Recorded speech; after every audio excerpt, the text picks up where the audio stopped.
All right, back in biceps day.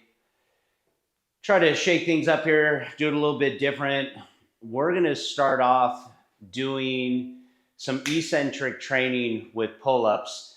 And don't worry, if you can't do a lot of pull-ups, that's all right. This is going to be a perfect exercise for you, especially to get stronger at doing pull-ups. So hopefully you've already done your warm-up. I've done mine. Kind of loosened up, did all my rotator cuff stuff, especially since yesterday was chest day. So you want to make sure that those shoulders are nice and loose before jumping into back. So starting off, here's what I'm going to do. Obviously, I'm standing on a bench. I also have a block here to just get me a little bit higher. This bar is pretty high compared to, say, one you would have in a gym. So normally, if you're standing on a bench, that'll be sufficient as far as height. But what we want to have is when we stand on this to be able to get our chin over the bar here without having to pull on this thing. So we're going to focus just on the eccentric phase. So every rep, we're going to pop ourselves back up using our legs. And then we're going to do a nice, slow 6 count on the way back down. And then repeat. And we're going to do these until it just gets to the point where we really can't hold ourselves up anymore. We can't control those reps. So everyone's going to be different depending on how strong you are at these. I honestly haven't been doing a lot of pull-ups lately, so not going to be one of my strengths. But we'll see how it goes. So I said starting off, so get that chin over the bar and then a 6 count. 1, 2, 3, 4. 5, 6. Then we're going to step back up on that block. 1, 2, 3, 4, 5, 6. And we want to come all the way back down. By the time we hit 6, we want a full extension there. 1, 2, 3, 4, 5, and 6. That's 3. 1, 2, 3, 4, 5, 6. That's 4. Whew, feeling those already. 1, 2, 3, 4, 5, 6. That's 5. Whew. Keep going. 1, 2, 3, 4, 5, 6. That's 6. Don't rest on these. Gotta keep it going. 1, 2, 3, 4, 5, 6. That's 7.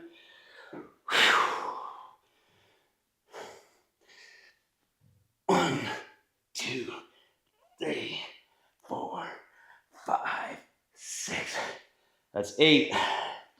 Shake out those hands. 1, 2, 3, 4, 5, 6. That's 9.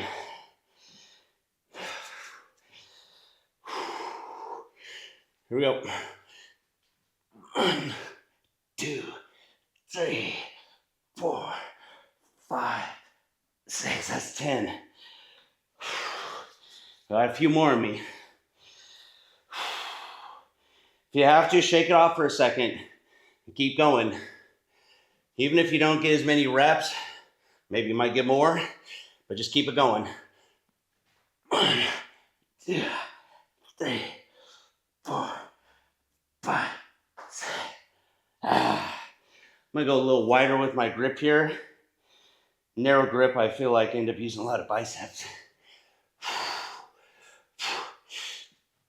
1, 2, 3, 4, 5. Still got more in me.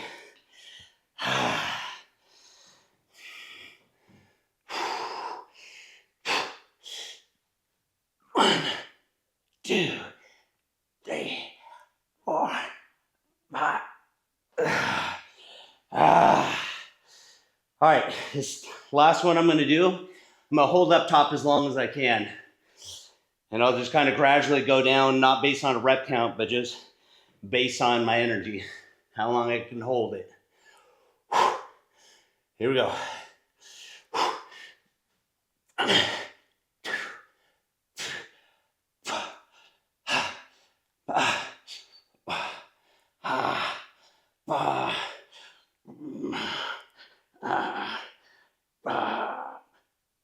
Oh, there it is. Brutal. That's set one. Whew. Stretch out a little bit here. Stretch those lats. So the nice thing about doing this style is we are stronger in the eccentric phase, so that negative, than we are in the concentric. So if you struggle to get those pull-ups, actually pulling yourself up, that concentric phase, well, you're stronger in that eccentric. So we're helping ourselves up on the concentric. And you don't just have to stand up like I did. You could actually do an assisted pull-up using your own legs and still work that concentric phase. But here we're just focusing on eccentric. So you do these. This is one way to start to build up strength when you want to do pull-ups. Because otherwise I see people really plateau. It's like if they can only do 5 pull-ups, well then they always stop at 5 pull-ups, and it's harder to do more than 5 when you're only always doing 5.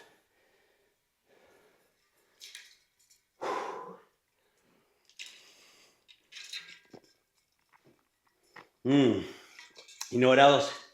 One of the biggest limitations in pull-ups, simply this, grip strength.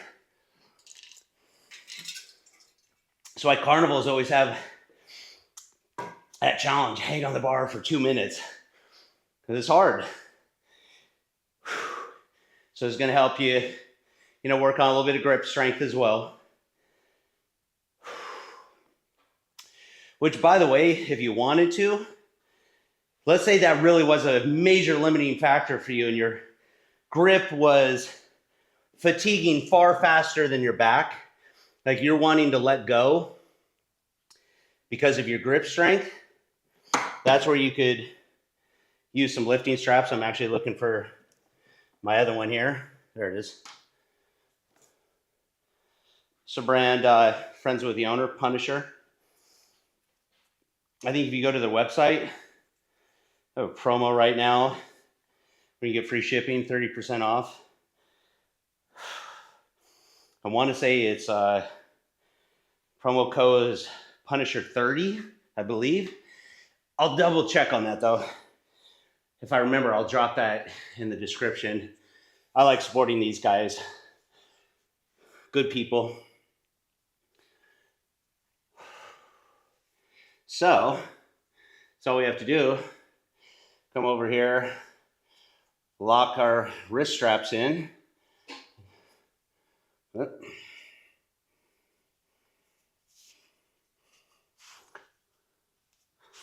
And now, we don't have to worry as much about grip strength fading on us. We can worry more about our back fading on us.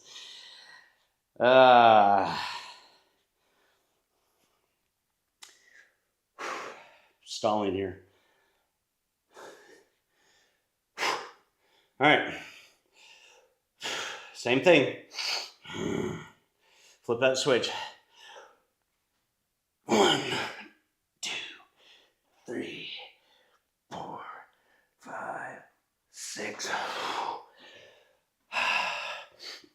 1, 2, 3, 4, 5, 6. Ooh, yeah.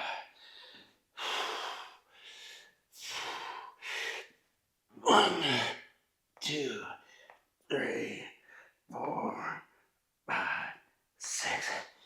You can tell second set's a whole lot harder. Fade a lot faster. And I'm glad I have these straps actually.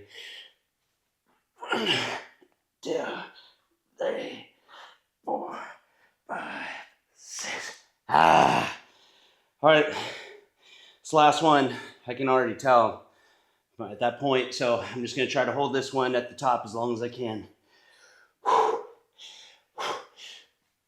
1, 2, 3, 4. Ah, ah, ah.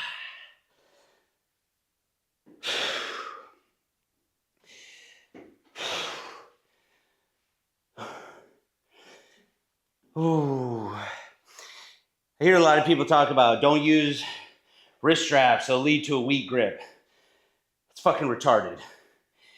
Do you want your grip strength to be the limiting factor in how good of a workout you have, how good of a back workout you have, or maybe doing deadlifts?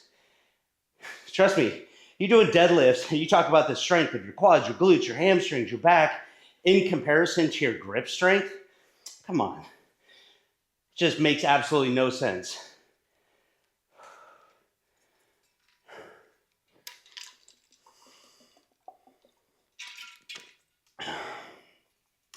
So I'm happy to promote these guys. It's a helpful tool in certain situations. Just don't overuse them. Oh man, I don't want to do another set of these, but we got one more. Stretch it out.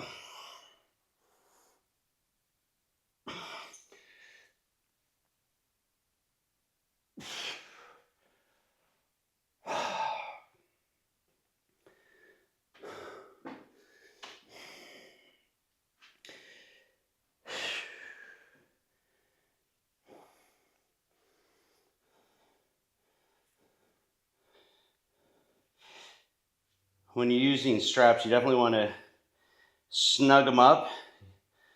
Key is everything tight. So you want it nice and tight on your wrist. And you want it tight on the bar. I like to come around the top. I'll even sometimes wrap around a second time. But kind of give it that little twisting motion there to cinch it up.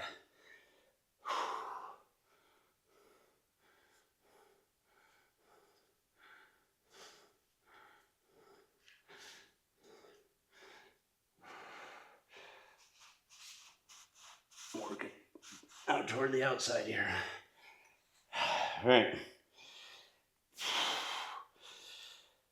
Here we go.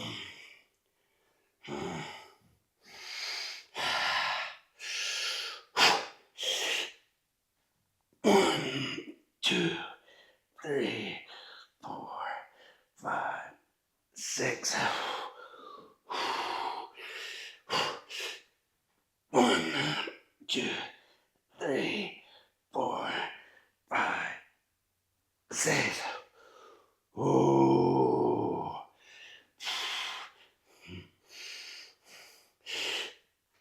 1, 2, 3, 4, 5, 6. All right, one more. Let's try to resist it.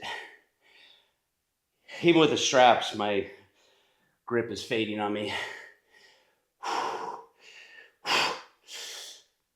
1, 2. Ah, that was it. Oh. There we go. We're setting the tempo for this workout.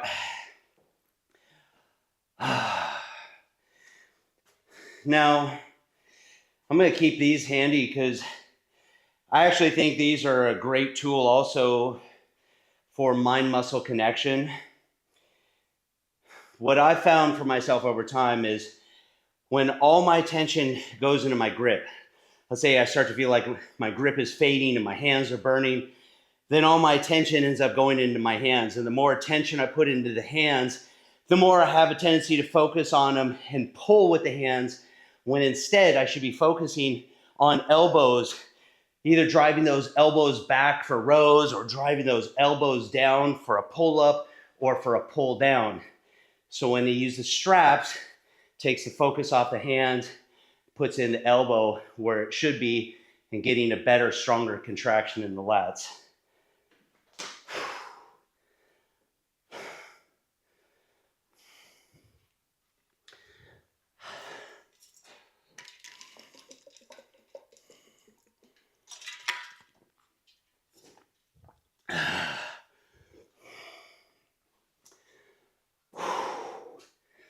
All right, good stuff. So lats, bring our arms down towards our sides like they would in a pull down or a pull up like we just did. They also help bring our arm back.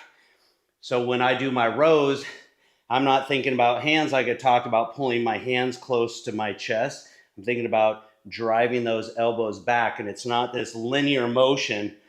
It's almost got a little curve to it. So I'm thinking about driving those elbows down and then back. So if we could draw a little line, it would look more like this. So that's what we're going to do with some bands here. Whew.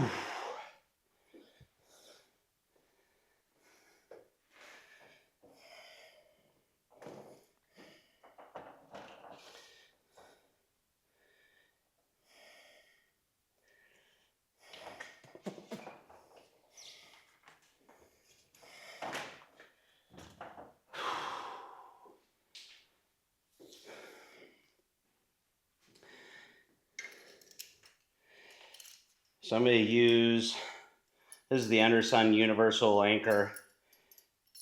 I prefer to use this when I can, as it protects the band. Got a nice soft neoprene padding on it. I don't like anchoring bands to something small like a carabiner. I hear all these concerns about a band just spontaneously snapping and taking someone's eyeball out. Well, the reality is bands can break, especially if you abuse them. And when we anchor them to very small things like a carabiner or to rough edges on equipment, it can cause tears, cracks, etc. And then a band can break. So I'm going to do a row here. The way I'm doing them, I like to have a little bit more space. There are other ways to do this where we could double up the band. But just like we use those wrist straps, similar concept here, putting our hand through the band and then grabbing the band. And now a lot of that pressure is on the wrist and not relying on grip strength. So we're going to do a single arm row. So I like to step as far back as I can to get nice tension on the band. Bracing opposite foot. I want tension here at the beginning of this range of motion. That's why I'm so far away from my anchor point. And then I'm going to go ahead and drive that elbow all the way back. Oh my goodness. Wow, that was such a strong contraction, it almost cramped on me. Holy moly. Maybe I need to drink more water too. Jeez. Wow. That was gnarly.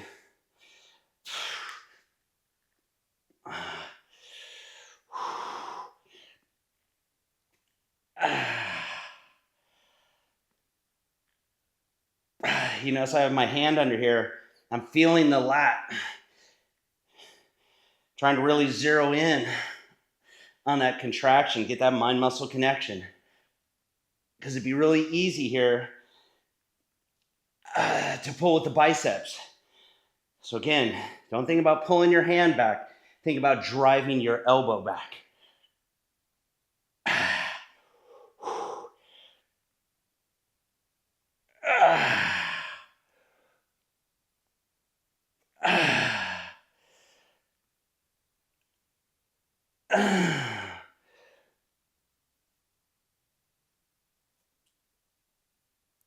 Oh, man.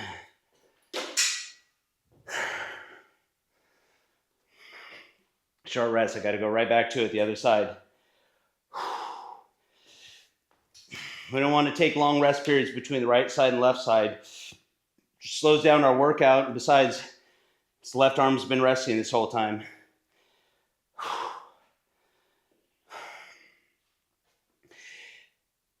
Now, you can find what's more comfortable for you. If you prefer to put same foot forward, sometimes that promotes a little less twisting in your torso. So play around with it, see which one you like. You can do this, you can do this.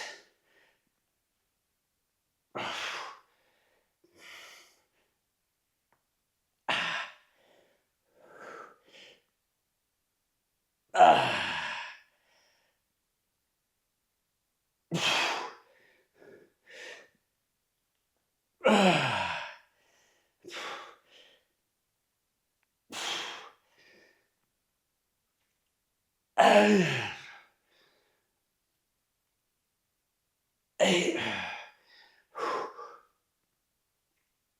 9,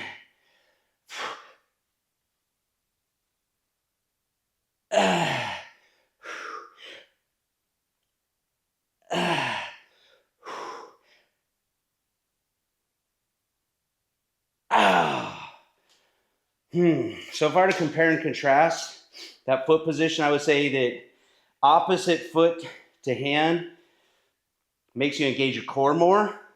So maybe if that's one of your goals is core, stability, strength, that could be a good option. Doing same foot as the hand, I feel like it's a little more stable. And so I am able to focus a little bit more on the back. So you pick and choose, see which one you like.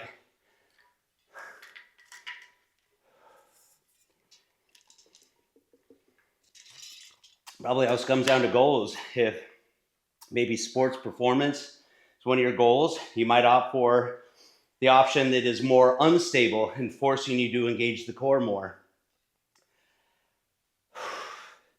So let's stretch out real quick and we're going to jump right back into it. Again, my right arm has been resting this whole time, so I don't need a full 90 seconds rest.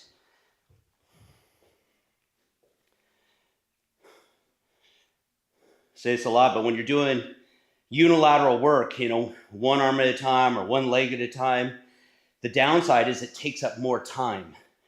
So I try to really cut my rest periods down. All right, here we go.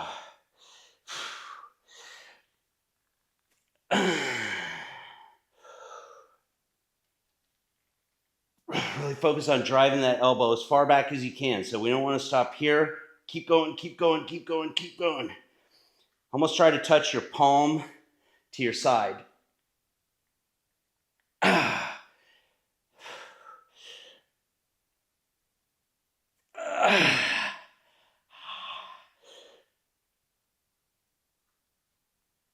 yeah.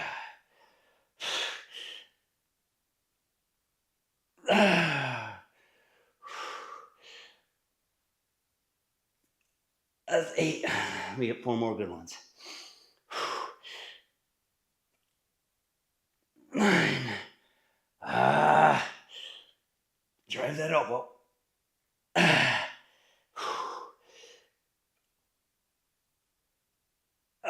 1 more.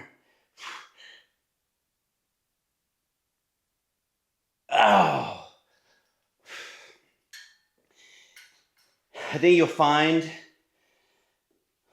that when you remind yourself, drive with the elbow, you'll notice it subconsciously, you're starting to pull more with the arm. It's so easy to do. I catch myself all the time. And so that's why I rely on those verbal cues, or at least mental cues of saying it to myself. Drive the elbow, drive the elbow. And it's a different feeling. You feel a much stronger contraction in the lats. Our body's natural instinct is to recruit as many muscles as it can to assist in the given movement. So we have to use a lot of mental discipline to override that.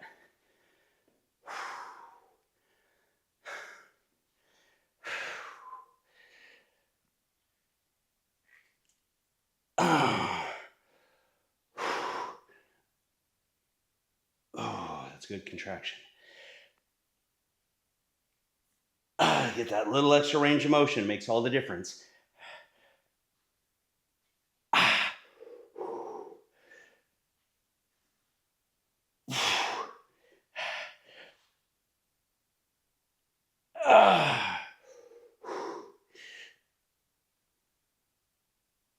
7. 8. 4 more.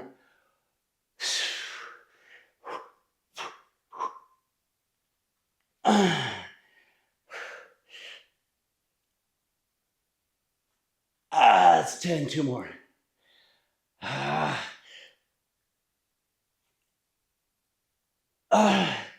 more.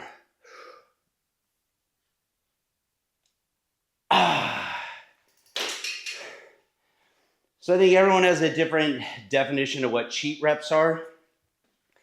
So for me, a cheat rep doesn't mean using sloppy form where it's visually sloppy, where I'm slinging the weights. Cheat form for me is starting off very disciplined, where I've got that good mind-muscle connection. So for this exercise, driving without elbow, not using as much biceps. And then as you fatigue, naturally, you're gonna do whatever you can to try to get that rep. So I still do cheat reps, but it doesn't mean sloppy form. It's still under control, but I gradually feel those biceps starting to assist more and more.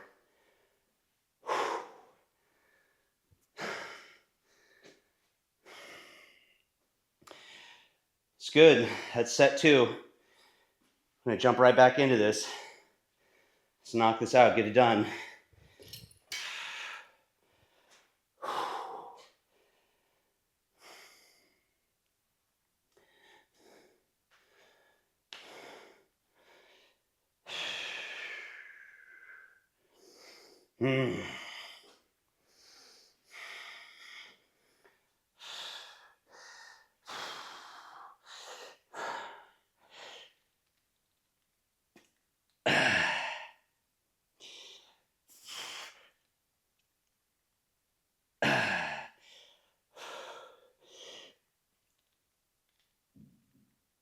So you notice I always have my hand across here. It's also a little bit of a cue. I'm trying to touch my hand to my hand.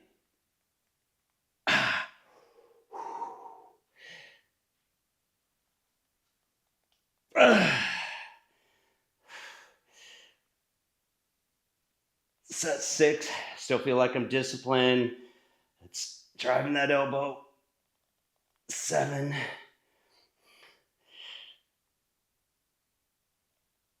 8. This is where I start to feel the lats fatiguing.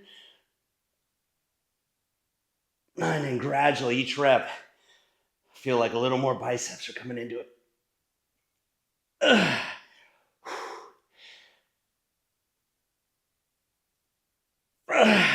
One more.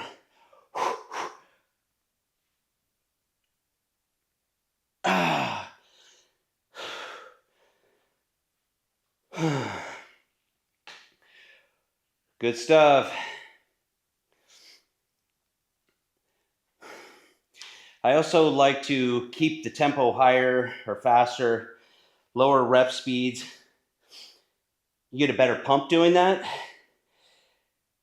And remember, you have a couple different triggers for muscle growth. One of them is mechanical tension, just how much resistance you're using. The other one's going to be muscle damage. The third one is metabolic stress. So think about the pump, right? Trapping all that blood in the muscle, the buildup of metabolites. You also know, because you start to get that burn, it's a change in the pH in the muscle. So what people call a lactic acid burn, that is a buildup of lactate and the change in pH. And so that's a signal that you have that metabolic stress. When we keep our rest periods shorter, it's easier to get that pump.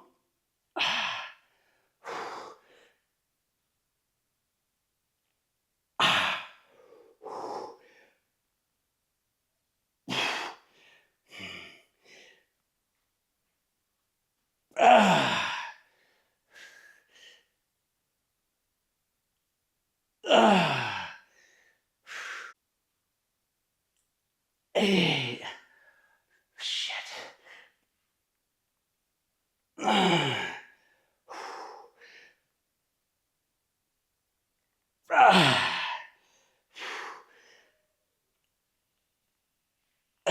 One more.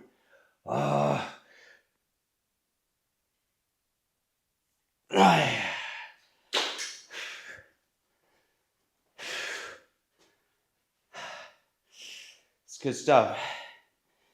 Good stuff. That's 3 sets right there. So now we've attacked the lats by bringing our arms down towards our side. We've also attacked them by bringing our elbows back. And you notice with this, we're keeping those elbows closer to the body, driving the elbow back. So that's one type of row. Another row, it's going elbows a little bit wider and pulling higher. Now we're working all those muscles in the middle and upper back. And so that's what we're going to shift our attention to. But we're not going to do with bands. We're going to do that with some dumbbells here. And we'll finish off with maybe a band movement at the end of each rep just to really top it off. Just to really punish ourselves. I'm going to keep those.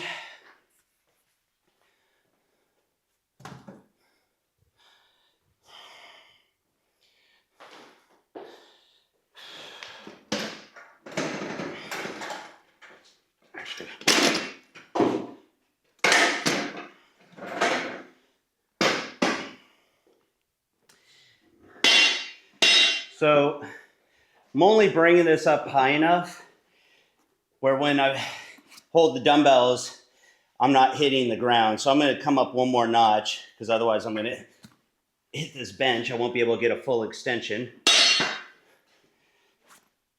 All right.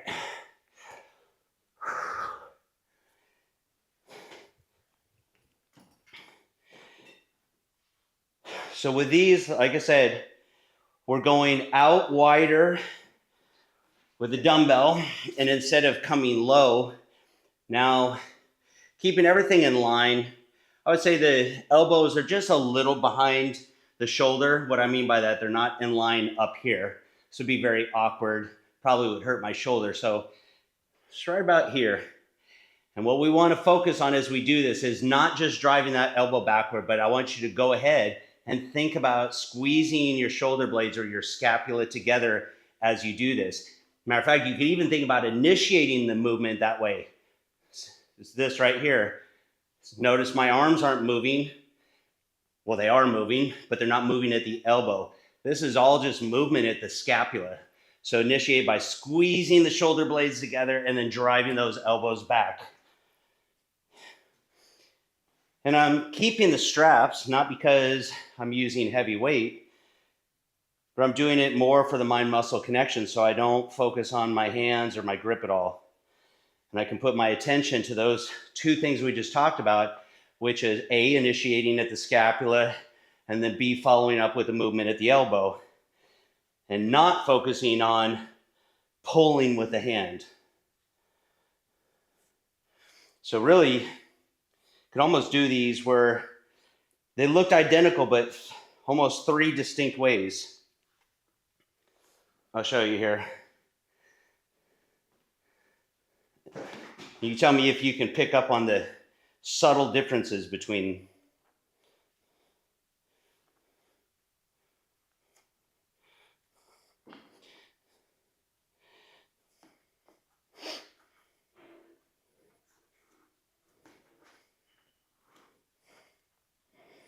Okay. So tell me if you can spot the difference. So as we come up wide, if I initiate with, actually, I'm not even going to say it. You see if you can guess. I'll do one more like this. Okay. Second way. Okay. 2 more reps the third way.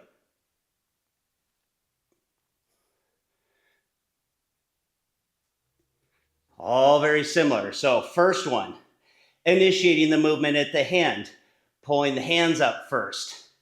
Second one, initiating the movement at the elbows, moving those first. Third one, initiating at the scapula, then driving the elbows. So that's what I'm sticking to. Scapula, elbow. Scapula, drive the elbow.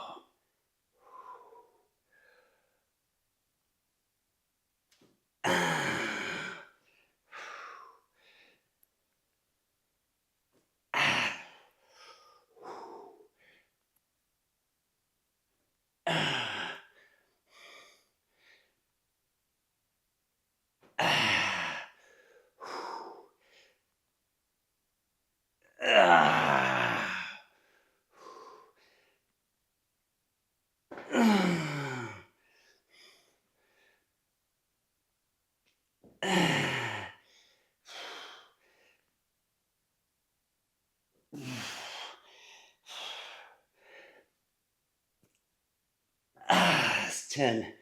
We're gonna go to 15. 11. 12. 13. 14.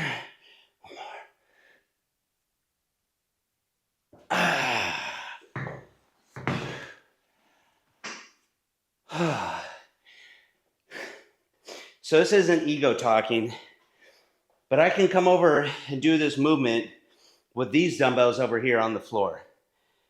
But I'm not going to feel the same kind of contraction. I'd rather come over here with a fraction of the weight and really focus on that mind-muscle connection, initiating the movement the right way. And like I said, getting that super strong contraction every rep. Can I move those? Absolutely. Am I going to be using a shit ton of biceps doing it?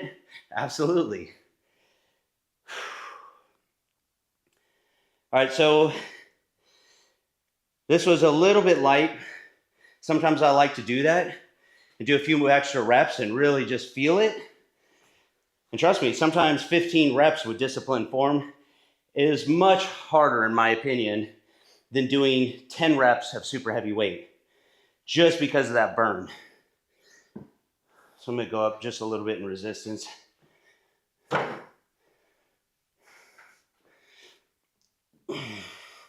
Make sure you stretch in between these sets. I'm trying to find my towel.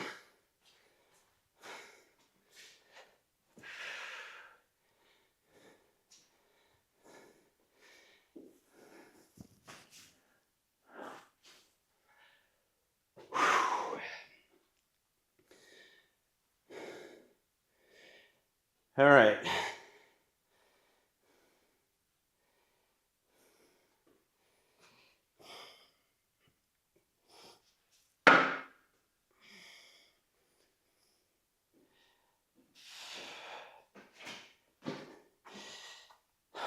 Get that quick stretch,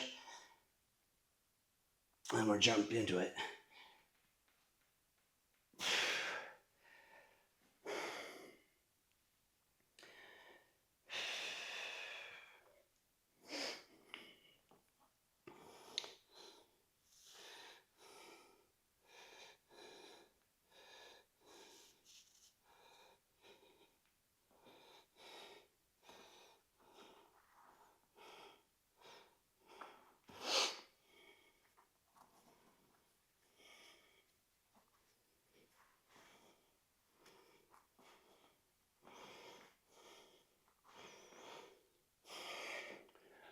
All right.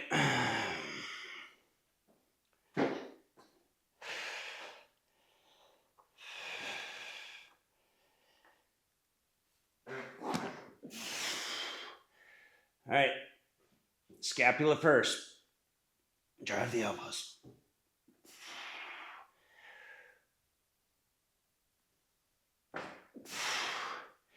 Once you swing behind, all the way behind, so you can see what that looks like from the scapula first. Not too far from behind. We're not looking at my butt.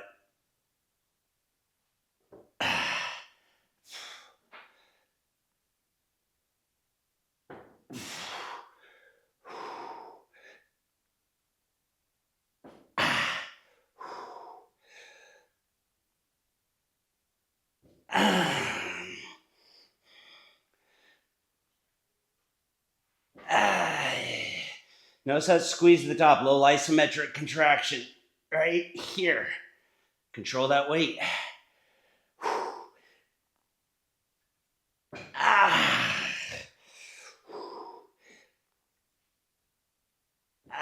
One more.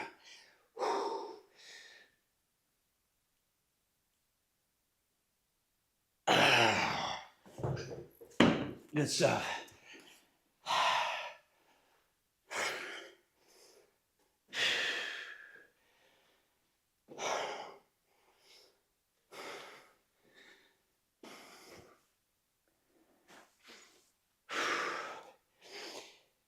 You'll feel too, when your middle trapezius really starts to fatigue. You notice in the beginning, the first couple reps, it's really easy to squeeze your shoulder blades together. And as you get halfway through that set, it gets harder and harder. Whew. You'll start to feel how that muscle plays a part in that movement.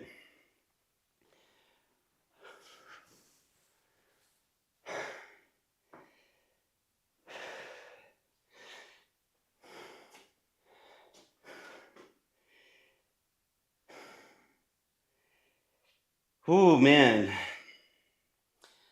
All right. One more set of these.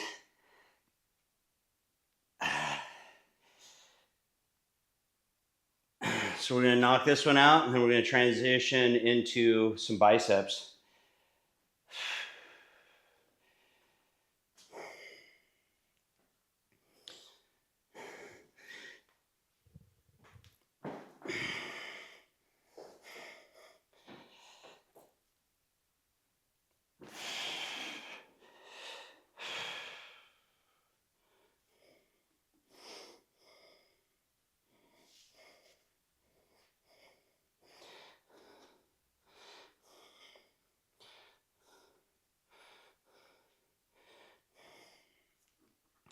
Anyone ever tells you that lifting straps are going to make your grip weak? I think that's nonsense. If you used them for everything that you do in all your workouts, there'd be some merit to that. But the reality is, almost everything that we do outside of, some certain machines for legs, like leg extension, leg curls, or, maybe a leg press, just about everything else we're using grip strength. And so we end up with overuse injuries from over gripping everything, which a lot of times leads to tendonitis, etc. So strategically use straps, especially in a situation like this, where it's not just because I'm, like I said, using heavy weight, because I'm not. I'm doing it to completely take my attention away from my hands.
Nice.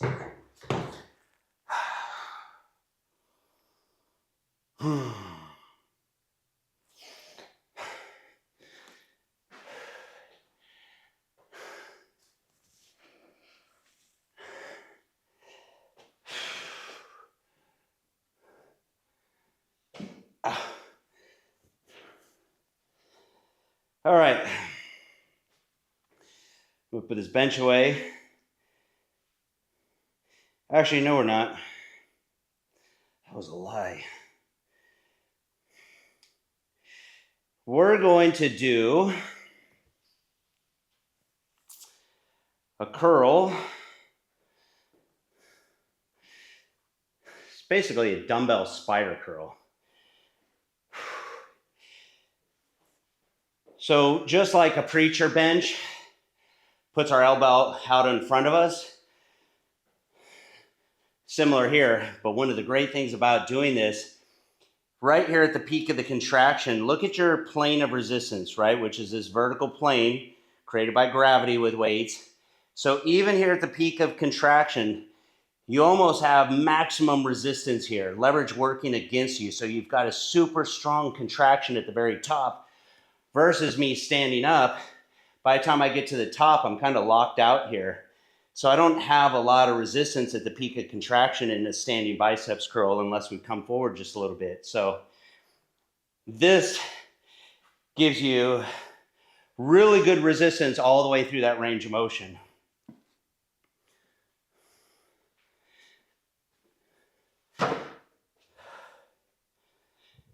You also can't swing your body to cheat. Of course, with free weights, you can always cheat if you really want to, but we're going to stay disciplined here so we don't need a lot of weight.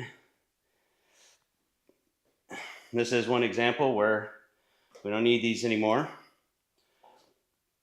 So there is such thing as overusing them.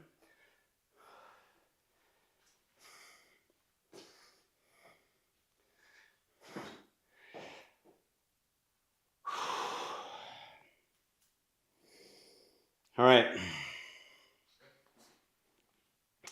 So in the fully extended position, I like to keep my hands more in a neutral position, not supinated like this. This puts a lot of stress on all those tendons. So neutral position at the bottom, but as we get to the top, we do want to supinate. Turn those pinkies up.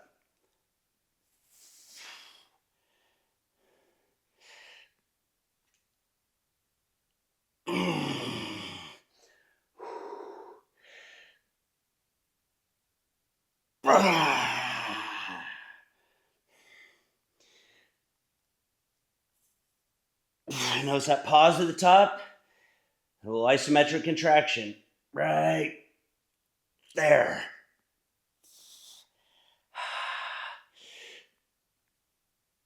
Controlled concentric. Nice controlled eccentric. Smooth transition here at the bottom.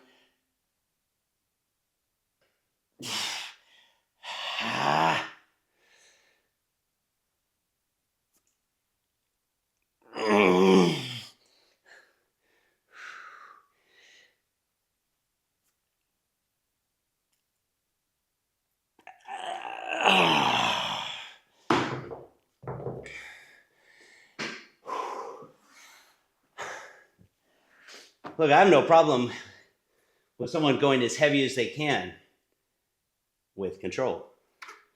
If you can't control it, then that's a sign that it's too heavy for you to control.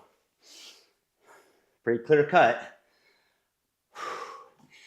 So I don't want you to come in here being like one of these people that is just like all about form, no intensity. No, you want to use as much resistance as you can with control. Stretch out those biceps.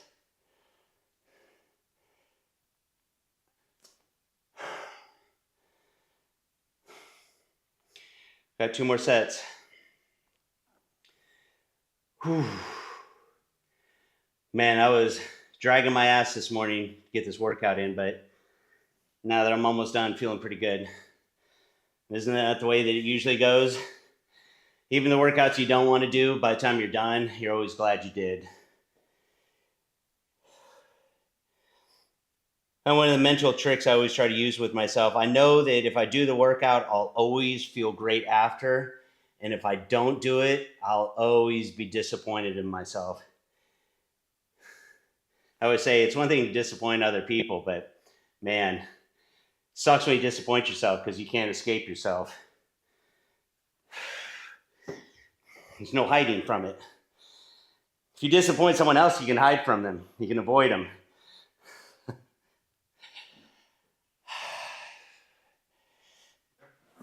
There we go. Shit. All right, let's do this. Squeeze. Smooth transition. Squeeze.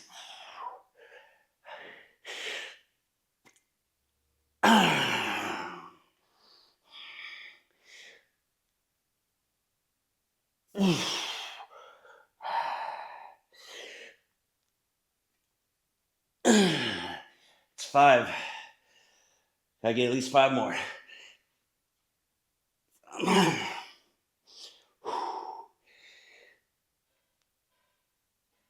2. 3.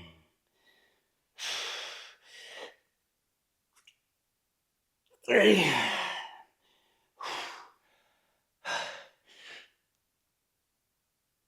4.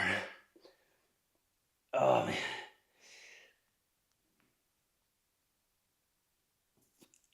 Oh man, that one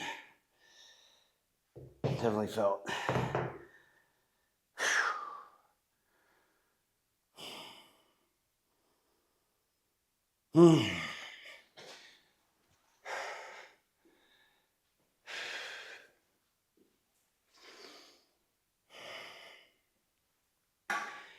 I would say that I'd try not to sit down between sets, and that includes an exercise like this where I'm already laying down, but I know that if I lay there for a few more seconds, all my energy is just going to go down. So try to stay moving.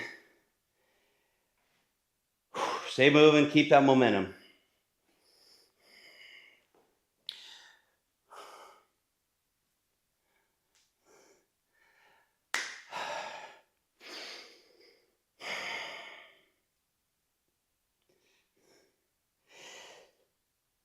Now you notice with a lot of these workouts, I've only been doing one biceps exercise on back and biceps, but we're training biceps with every one of our back movements. And then with the biceps, I try to switch it up from workout to workout when I train like this, less total exercises. And instead of feeling obligated to hit the muscle from every single angle in one workout, I know that as long as I'm hitting it from different angles from workout to workout, ultimately I feel like you get the same result. And if anyone tells you that there's science to say otherwise, there's not. There's a lot of new science, new studies coming out all the time, but there's no definitive answer on the right ways to train. I always say our body is highly, highly adaptable. If you come in, you work hard enough, create enough stimulus, your body's going to respond.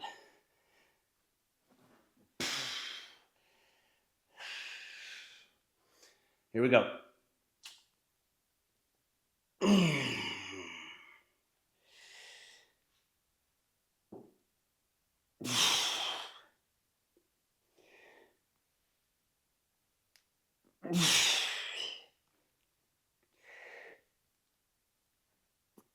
That's 4.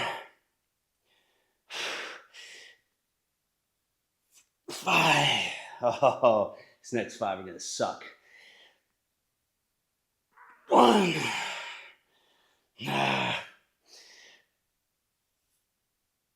2.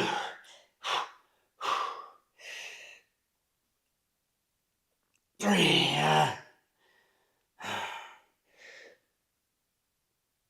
4.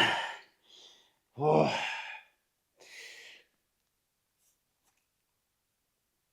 That's 5.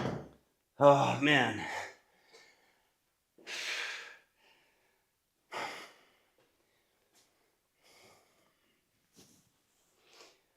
Whew. All right. That's a wrap. We're done. Make sure, take the time to do a cool down, stretch everything out. A lot of times I will do, part of my cool down is actually, it's kind of halfway in between part of my workout and cool down. I'll do some stuff for low back, whether it's going onto the hyperextension machine, doing, some floor exercises, but always trying to work something in for low back there. If nothing else, it's just good for conditioning, core strength, help you avoid injuries, but also from a development standpoint, those are muscle as well. You can't neglect those if you want a very complete back when it comes to muscle development. So I'll make sure that I incorporate those here. But as far as these videos, we're trying to keep them somewhat concise. So that's a wrap. I will see you next workout where we tackle legs.